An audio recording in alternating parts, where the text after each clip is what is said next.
Hello everyone, so let us continue. Last lecture में हम सभी ने देखा था how do we calculate mean for a group frequency distribution of data. हमने इसमें तीन मेथड्स देखी थी, direct mean method, assumed mean method and step deviation method. All the three methods yield a similar result. तीनों methods एक जैसा result देते हैं, just the difference is the complexity of calculations and depending upon what nature of data we have we can see कि हमें तीनों में से कौन सी मेथड लेनी है। परफेक्ट, हम ऑलरेडी देख चुके हैं कि जब xi और fi छोटे छोटे हो तो डायरेक्ट मीन मेथड यूज करें, जब इनकी वैल्यूज बड़ी हो तो हम स्टेप डेविएशन या फिर अज्यूम्ड मीन मेथड यूज करें, depending upon whatever the situation is. Now the next thing that we have to discuss today is we will be seeing how to calculate mode for group frequency distribution of data. ठीक है, हम already देख चुके हैं कि mode, how do we calculate for ungrouped frequency distribution of data. So first tell me what is a mode. The most frequently occurring value in an observation is called a mode. वो value जो सबसे ज्यादा time अकर होती है उसे हम mode कहते हैं। और मोड की जरूरत कैसे सिचुएशन में पड़ती है हम ये भी देख चुके हैं।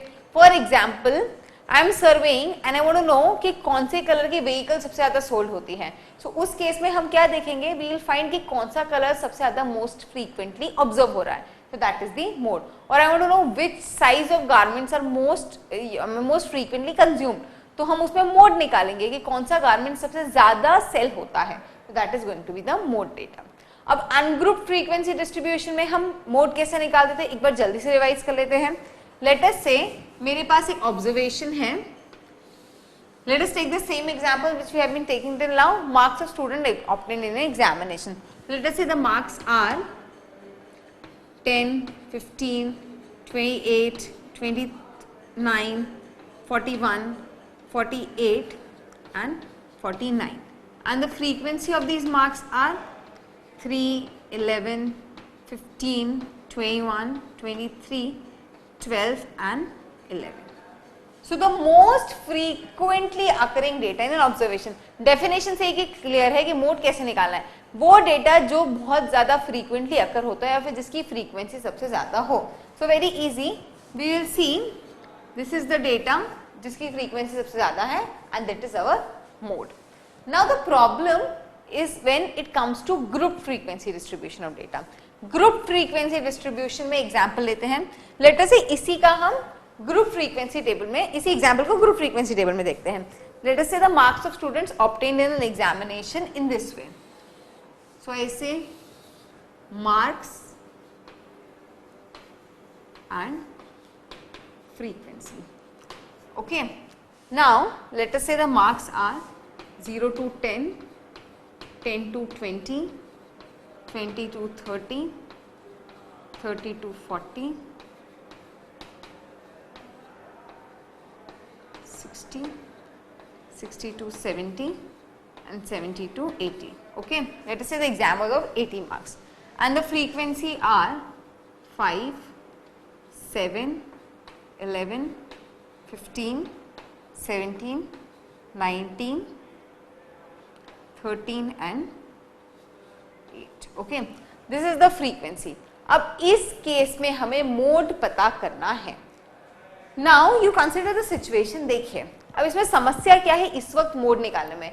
यहाँ तो हमें डायरेक्टली दिख रहा था कि 48 मार्क्स 23 टाइम्स अकर कर रहे हैं, बट यहाँ क्या समस्या आने वाली है, हो सकता है देखिए अगर मैं डायरेक्टली देखूँ तो मैं कह सकती हूँ कि या 90, 50 टू 60 के मार्क्स सबसे ज्यादा ऑब्टेन किए गए हैं। ठीक है, दैट इज 19 टाइम्स। बट इसमें ऐसा हो सकता है कि 51, 52, 53, 54 ऐसे हर मार्क्स एक एक बार ऑब्टेन किए और मैक्सिमम कोई मार्क होगा जो 8 या 9 बार ऑब्टेन हुआ होगा। बट यहाँ हो सकता है कि 20 to 30 के बीच में 21 मार्क्स ही जो 11 स्टूडेंट्स ने ऑब्टेन कर दिया, तो इस केस में तो मोड 11 को होना चाहिए। Are you getting it point? But अब आप समझिए जब हमने इस डेटा को इस फॉर्म में कन्वर्ट किया तो हमारी टेंडेंसी क्या हो चुकी है, अब हम स्पेसिफिक डेटा की जगह क्लास इंटरवल्स में ज्यादा इंटरेस्टेड हो चुके हैं। Is that true? तो हम मोड भी क्लास इंटरवल के थ्रू ही निकालेंगे। तो सबसे पहले हम क्या करेंगे, हम मॉडल क्लास आइडेंटिफाई करेंगे। मॉडल क्लास वो होती है जिसकी फ्रीक्वेंसी सबसे ज्यादा होती है। So first let me introduce a concept of modal class. एक सेकेंड, आपको कोई प्रॉब्लम है? हाँ, जो अभी समझाया मैंने वो समझ नहीं आया। ओके, क्यों हम मॉडल क्लास का कॉन्सेप्ट ला रहे हैं? Okay, let me explain it one again. See very clearly, जब मैं इस डेटा को देखती हूँ तो मैं देख सकती हूँ कि 50 से 60 के बाद जिसके मार्क्स 19 टाइम्स ऑब्टेन हुए हैं, तो दैट इज द हाईएस्ट कि 15 से 60 में 50 से 60 के बीच के मार्क्स सबसे ज्यादा बार ऑब्टेन हुए हैं। लेकिन ऐसा हो सकता है कि इसमें ऐसा हो कि 51 3 टाइम्स, 52 4 टाइम्स, 53 5 टाइम्स, ऐसे 50 से 59 तक के सारे डेटा आते हों। लेकिन ऐसा भी हो सकता है कि 21 यहाँ पे 11 टाइम्स आता है, जो 20 से 30 है ना, इसमें सिर्फ 21 मार्क्स ही है और 21 11 टाइम्स ऑब्टेन हुआ। तो इस तरीके से तो हमारा मोड क्या हो जाना था 21। सो ये एक ड्रॉबैक है यहाँ पे। लेकिन एक और बात समझिए कि जब हमने डेटा यहाँ से यहाँ लाए, so basically what were interest was, हमने यहाँ से जब इस तरीके से लाए तो कारण ये था कि डेटा बहुत बड़ा था, तो हम इंडिविजुअल डेटा को एनालाइज नहीं कर पा रहे थे। तो यहाँ पे भी हमारा मोड अब वो डेटा होना चाहिए, हम एवरेज मोड पे ज्यादा कॉन्सेंट्रेट करेंगे rather than an absolute value. तो इसीलिए अब हम क्लास इंटरवल्स के बारे में ज्यादा बात करेंगे। इसीलिए we have introduced the concept of modal class, और इस मॉडल क्लास के थ्रू हम मोड पता करेंगे। So modal class is the class having highest frequency. So we can class interval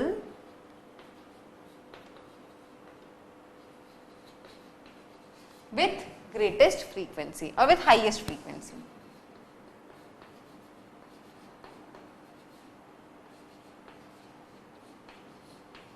We call it as modal class.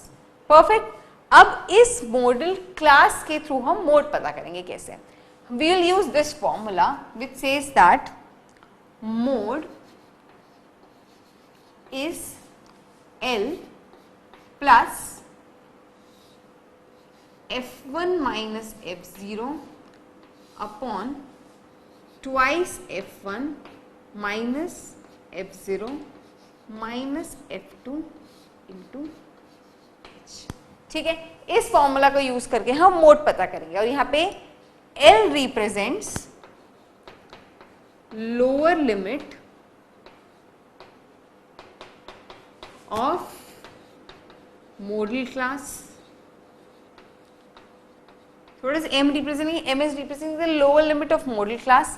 F1 represents frequency of modal class. F0 is frequency of class preceding modal class.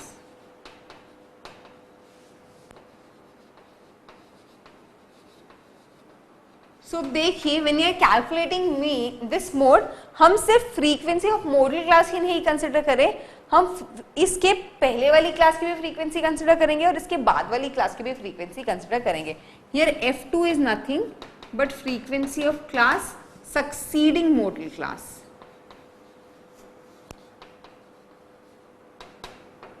What is remaining now? L, F1, F2, H. H is the class width. And one very important thing is, in these observations the class width should be same. So let me mention it, assuming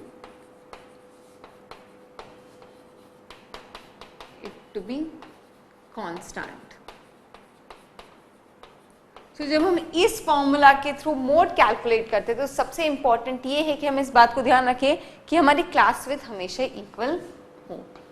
so equal class width is an important criteria for calculating mode width group frequency distribution of data. So अगर class width equal ना हो तो हमें class width equal करनी पड़ेगी। और ये एक चीज हम कैसे करते हैं आपको याद है, जब हम हिस्टोग्राम्स पढ़ रहे थे तो मैंने आपको बताया था कि अगर क्लास विड्थ इक्वल ना हो तो क्लास विड्थ इक्वल किस तरीके से बनाई जाए। Identify the lowest class width, उसके बाद सारी क्लास विड्थ लिखिए और उनकी फ्रीक्वेंसी क्या हो जाएगी, frequency divided by your class width into lowest class width. We have already seen this, I hope everyone remembers that. Okay, so now this is the formula to calculate mode. That is L plus F1 minus F0 upon twice F1 minus F0 minus F2 into H. L क्या है, lower limit of modal class. So इस example में हमारी model class क्या है, हमारी model class है 50 to 60. So lower limit would be 50. So mode is going to be our case 50 plus. Okay, F1 is the frequency of modal class, which is 19, minus F0, frequency of class preceding the modal class. So frequency of class preceding the modal class is 40 to 50, which is 17, upon twice F1, twice 19, 38, minus F0, frequency of class preceding modal class 17, minus frequency of class succeeding modal class, which is 60 to 70, that is 30. Okay, into H. And what is the class width in our case? हमारे case में class width है 10. So into 10. So which is 50 plus 2 divided by 8 into 10. Perfect. So whatever we get, that is 1 upon 4, 2.5. So 52.5 is our mode. Clear है सबको? बहुत ही easy सा concept है. I mean there is not of concept here. बस आपको ये formula याद करना है and we have to figure out कि हमें मॉडल क्लास निकालनी है. बस एक बार मॉडल क्लास निकालिए, फॉर्मूला निकालिए और ग्रुप फ्रीक्वेंसी डिस्ट्रीब्यूशन के लिए आप मोड इस तरीके से निकाल सकते हैं. And one more thing, please don't go into the detail कि ये फॉर्मूला किस तरीके से डिराइव हुआ था. This formula has been actually derived after lots of observations, plus there has been lots of theory and there has been lots of deep research that has gone in calculating this one. So we should not actually go into the details कि कैसे आया, but remember this formula, that is enough for us right now. एक example दूँ, solve करेंगे. So write down a question. Yeah. Okay. Write down an easy question. So the question is, a survey conducted on 20 households in a locality by a group of students resulted in the following frequency table for the number of family members in a household. मैं table बना देती हूँ.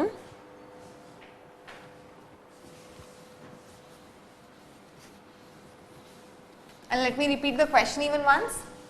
A survey conducted on 20 households in a locality by a group of students resulted in the following table for the number of family members in a household. So basically कुछ students ने सर्वे किया 20 घरों पे in order to find out कि एक घर में कितने फैमिली मेंबर्स होते हैं और इस तरीके की टेबल मिली. ओके, फैमिली साइज,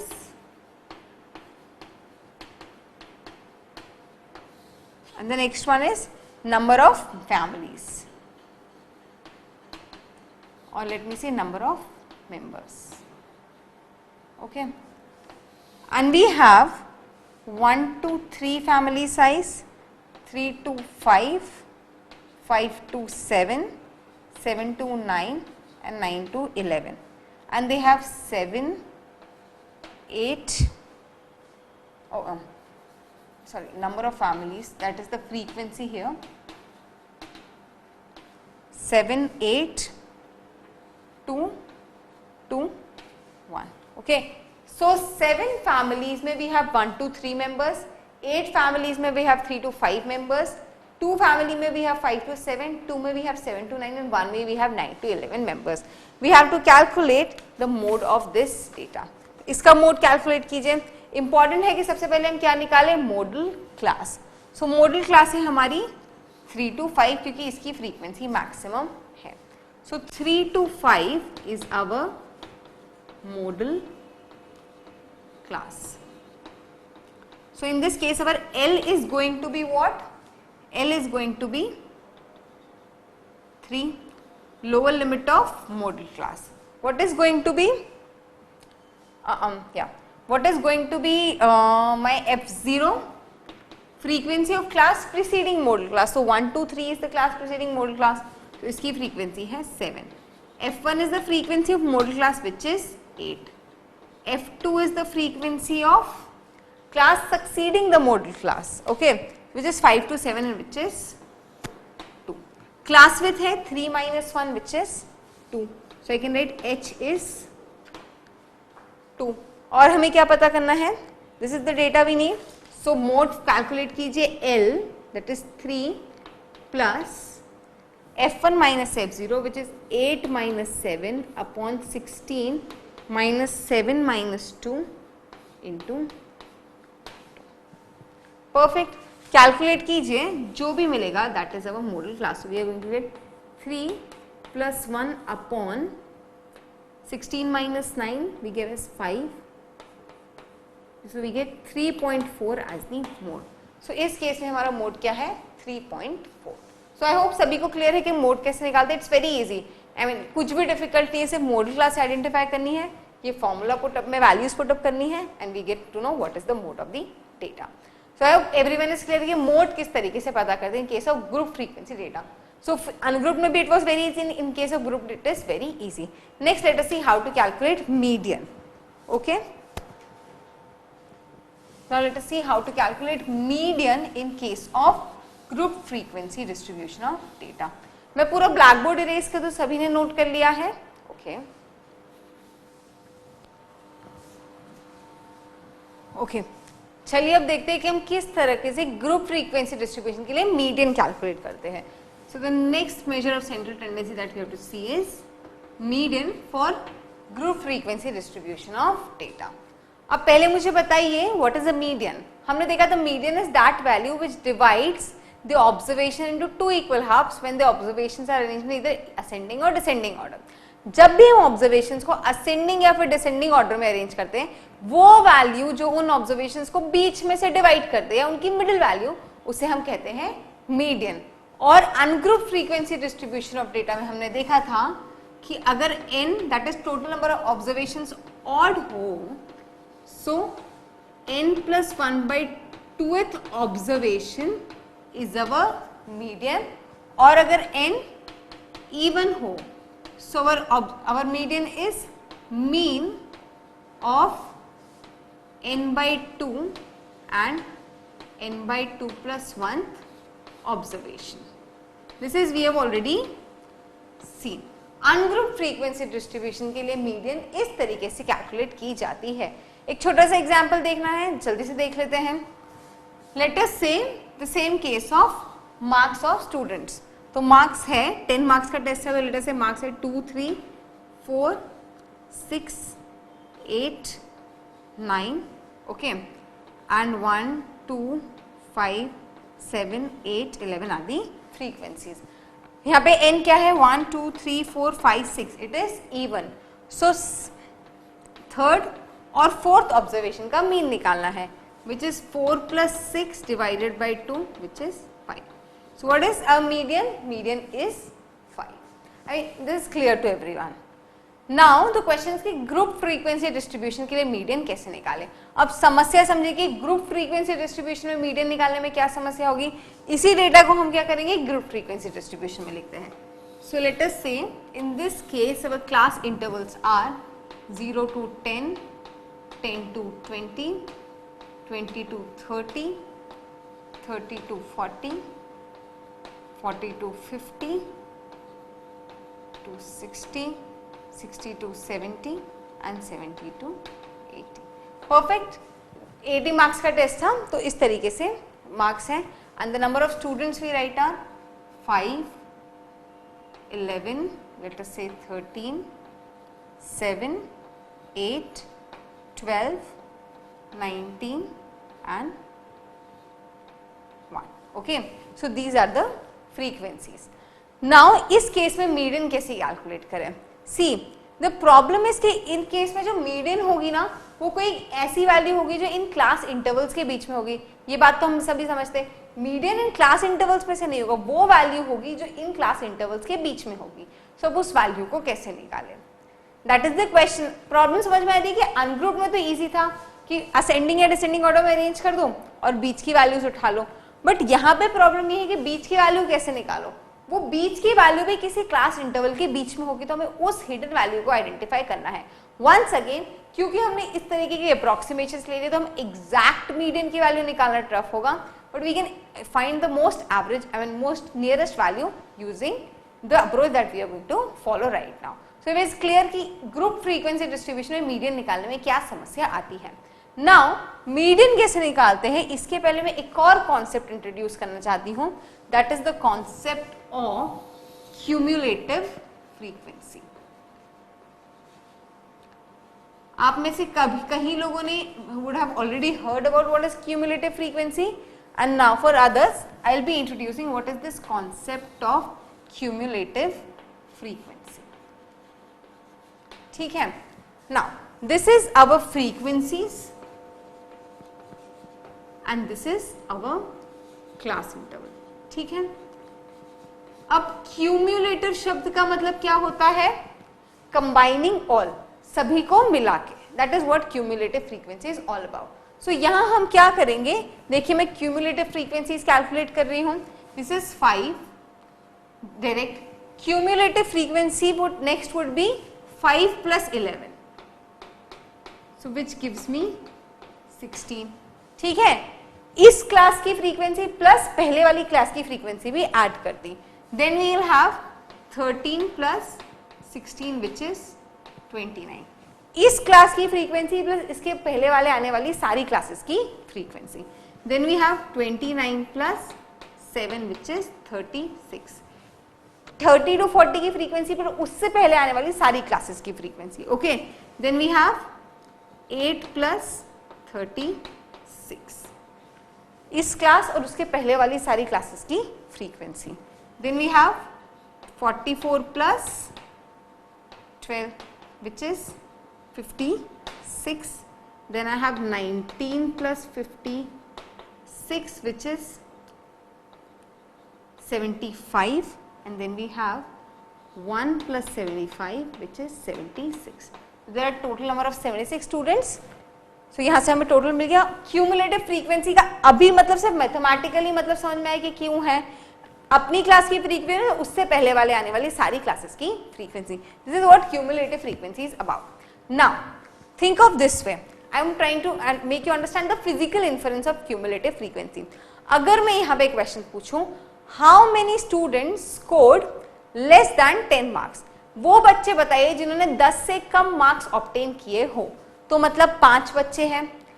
अब मैंने पूछा how many students obtain less than 20 marks? So obviously 10 to 20 और 0 to 10 वो बच्चे जिनको 0 से 10 के बीच में मार्क्स आए या 10 से 20 के बीच में सबने ही लेस देन 20 मार्क्स लिए. मतलब 5 plus 11 16.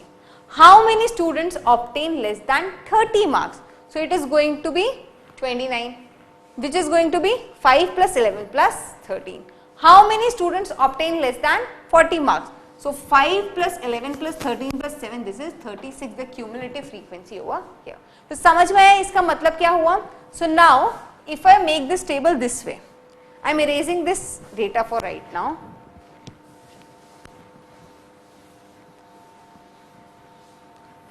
अगर मैं इस टेबल को इस तरीके से चेंज करना चाहूं, सी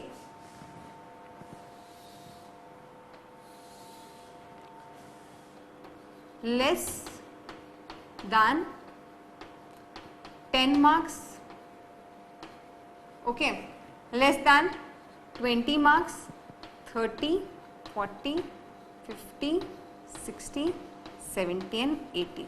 So we have students less than 10 marks, 20 marks, 30, 40, 70 and 80.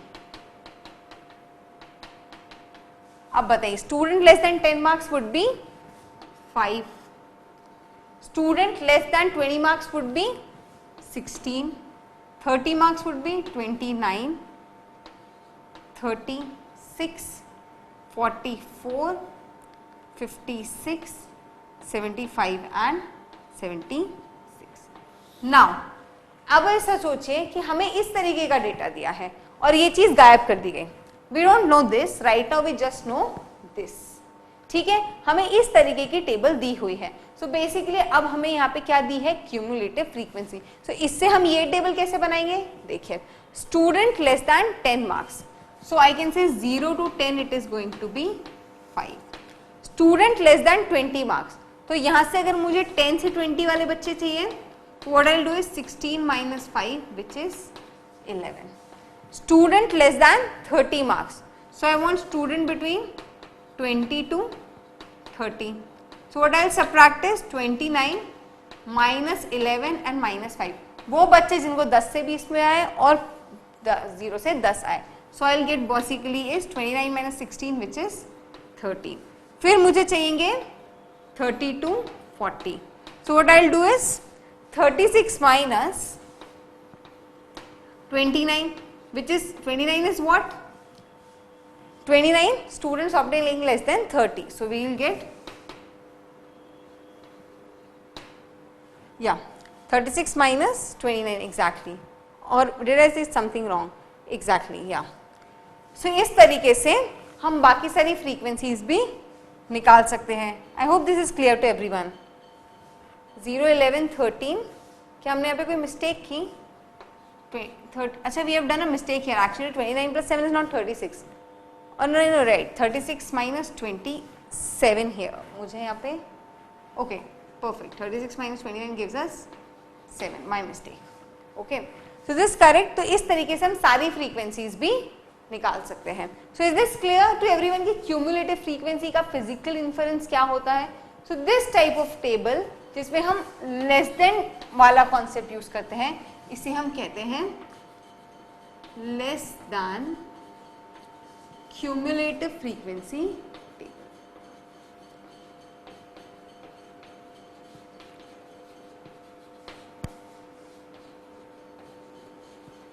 अब एक और तरीके का क्वेश्चन बन सकता है. अभी तो हमने कहा कि how many students obtain less than 10 marks.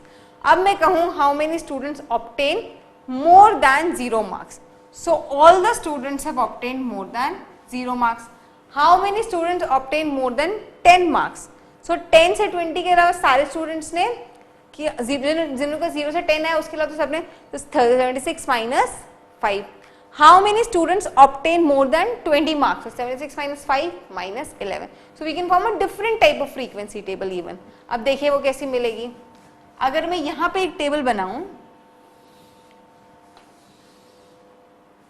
okay, now the table is how many students obtain more than 0. So more than 0 marks. Then I ask for how many students obtain more than 10, 20, 30, 40, 50, 60 and 70. More than 70 कहते तो obviously 70 to 80 के बीच में होगा क्योंकि maximum marks of limit is 80 marks. So अब देखिए how many students obtain more than 10 marks 0 marks. It is going to be all the students. So we have 76. How many students obtain more than 10 marks. So we have 76 minus 5 which gives me 71. So 71 students obtain more than 10 marks. How many students obtain more than 20 marks? So it is going to be 71 minus, see 0 से 10 तक तो हम already subtract कर चुके थे, तो हमें 10 से 20 वाले और सब्ट्रैक्ट करने हैं. So we have 71 minus 11 which gives me 60. How many students obtain more than 30 marks? So basically हमको 60 में से वो सब्ट्रैक्ट करना है जो 20 से 30 के बीच में आए. So which is 13. So I get 47. More than 40 marks would be 47 minus 32. 40 subtract कर दीजिए. So 47 minus 7 and we get 40. More than 50, so we will be subtracting 40 में से 40 to 50 which is 8. So we get 32. More than 60 would be 32 में से वो subtract कीजिए जिनको 50 से 60 के बीच में आए हों. So 12. So we give 20. And more than 70 would be, what we have to do is हमें 20 में से वो सब्ट्रैक्ट करना है जो 60 से 70 के बीच में है, and that is 19. So we are left with 1. So now हमारी ये भी हमारी cumulative frequency table है.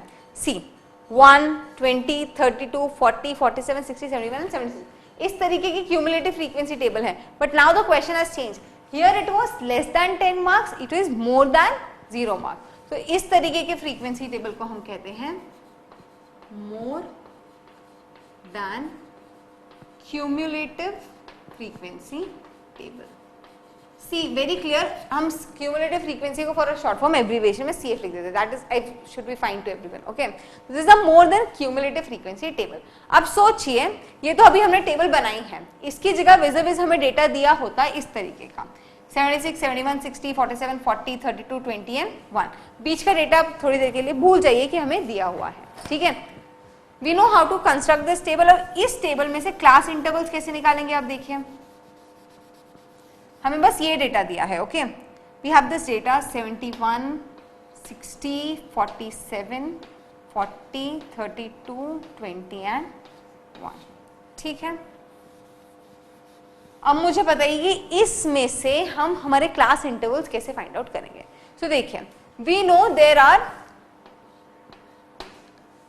total of 76 students. This is because all the students would have scored more than 0 marks. So we have total of 76 students. Then there are 71 students जिन्होंने 10 से ज्यादा score किया। So 0 से 10 के बीच में कितने स्टूडेंट्स होने चाहिए थे? 76 minus 71 which is 5. Perfect. अब हम जानते हैं कि 60 स्टूडेंट्स हैं जिन्होंने 20 से ज्यादा स्कोर किया। तो 10 से 20 के बीच में कितने होने चाहिए? 71 माइनस 60 विच इज 11। 20 से ज्यादा और 10 से ज्यादा, 10 से ज्यादा और 20 से कम, that is what we have scored. Okay, 20 से ज्यादा में से वो माइनस कर दो जो 10 से ज्यादा थे, तो we'll get the students between 10 to 20।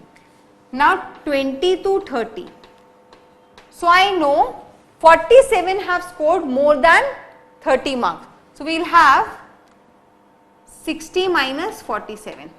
Students having more than 20 marks minus student having more than 30 marks. So we get students between 20 to 30 and which we eventually get as 30. So इस तरीके से हम इन क्लास इंटरवल्स को भी इस table से derive कर सकते हैं। So everyone is clear कि मोर देन और लेस देन वाली फ्रीक्वेंसी टेबल कैसे बनाती है और इन दोनों टेबल्स में से हमारी क्लास इंटरवल टेबल कैसे डिराइव की जाए। It is very easy. I mean if you will speak this ना, more than 0 marks, more than 10 marks या फिर less than 10 marks and less than 20 marks, तो अपने आप ये फ्रीक्वेंसी टेबल आप आसानी से बना सकते हैं और इस टेबल में से भी इन दो टेबल्स को आसानी से बना सकते हैं। I hope my concept is clear to everyone. कोई भी डाउट नहीं है? अब नहीं है तो नाउ लेट अस सी कि मीडियन कैसे कैलकुलेट की जाती है। ओके, सो मीडियन कैलकुलेट करने के लिए सबसे फर्स्ट स्टेप तो है कि हम ये क्यूमुलेटिव फ्रीक्वेंसी भी साथ में बना दें। So we need to construct this table in order to calculate median. अब मीडियन कैलकुलेट करने का तरीका क्या है? Okay, so now the formula to calculate median is this, a median is L plus n/2 minus CF upon F into H. So this is the formula to calculate median, which is L plus n/2 minus CF upon F into H, where L is lower limit of median class.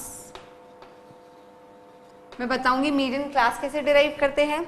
n is total number of observation, CF is frequency of class preceding median class,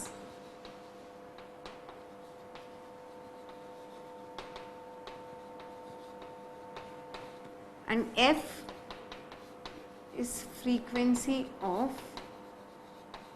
median